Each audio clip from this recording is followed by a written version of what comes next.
အားလုံးပဲမင်္ဂလာပါရှင်ပရမများမြေချမ်းမြန်မာပြန်လည်ကြိုဆိုလိုက်ပါတယ်ရှင်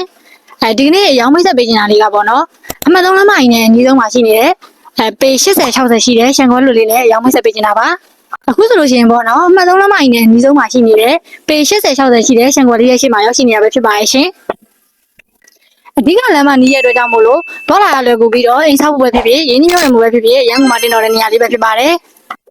ရှန်လေးရဲ့ပေကြီးကတော့အရှင်းမနှမ80အနောက်ကိုပေ60ကျရှိပါတယ်ရှန်လေးရဲ့ဒီနေရာကိုပြောရမယ်ဆိုလို့ရှိရင်တော့ရန်ကုန်တိုင်းမင်္ဂလာတောင်ထောက်ကျန်အမှတ်3လမ်းမအိမ်နဲ့အနီးဆုံးမှာရှိနေတဲ့နေရာလေးပဲဖြစ်ပါတယ်ရှင်ရှန်ကွန်းလို့ဖြစ်တဲ့အတွက်ကြောင့်မို့လို့ကိုယ်စိတ်ကြိုက်အိမ်မုံစံဒီဇိုင်းလေးတွေကိုဆောက်လုပ်နေထိုင်လို့ရပါတယ်ရှင်လမ်းမတန်းနေတဲ့အတွက်ကြောင့်မို့လို့စီးပွားရေးလုပ်ရှင်တဲ့လူကြီးမင်းတွေအတွက်တော့အခွင့်အရေးကောင်းလေးပဲဖြစ်ပါတယ်ရှင်ဈေးနှုန်းလေးကတော့3500ကိုမှအလျှော်လေးနဲ့ပိုင်ဆိုင်ရမှာပဲဖြစ်ပါတယ်ရှင်ပေ80 60ဆိုလို့ရှိရင်တစ်ခွက်ပေ40 60ဆိုလို့ရှိရင်2ခွက်နဲ့ပေ20 60ဆိုလို့ရှိရင်4ခွက်ရပါမယ်ရှင်ဟုတ်လာရကြည့်ချင်တယ်ဆိုလို့ရှိရင်တော့ဗရမများမြေချမ်းမြေကိုဆက်သွယ်လိုက်ပါရှင်ဆက်သွယ်ရမယ့်ဖုန်းနံပါတ်ကတော့39 9516လေးလုံးက39 9999ကိုရှိကိုတို့ကိုဆက်သွယ်ဆုံးသတ်မြင်နိုင်ပါရှင်